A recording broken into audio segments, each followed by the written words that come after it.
இமாமுனா ஷாஃபிஈ ரஹ்மத்துல்லாஹி அலை ரமலானில் மட்டும் 60 குர்ஆன் ஓதுவார்கள். ஒரு நாளைக்கு 2 குர்ஆன் ஓதுவார்கள்.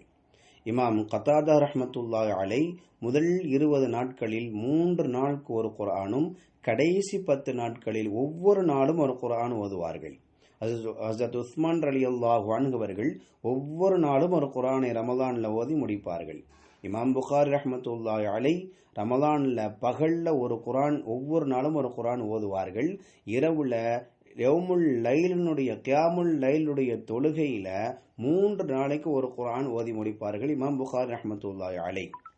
வக்கீஅ இப்னுல் ஜர்ராஹ் ரஹ்மத்துல்லாஹி அலை என்கிற பெரியார் ரமலான்ல ஒவ்வொரு நாளும் ஒரு குர்ஆனும் 10 ஜுஸூக்களும் ஓதுவார்கள். காசிம் இப்னு அலி ரஹ்மத்துல்லாஹி அலை ரமலான்ல ஒவ்வொரு நாளும் ஒரு குர்ஆன் ஓதுவார்கள். சயீத் இப்னு ஜுபைர் ரஹ்மத்துல்லாஹி அலை ரமலான்ல 2 இரவுகள்ல ஒரு குர்ஆனை ஓதுவார்கள். இப்படியெல்லாம் நம்முடைய முன்னோர்கள் ரமலானில் குர்ஆனோடு நெருங்கிய தொடர்போடு இருந்திருக்கிறார்கள்.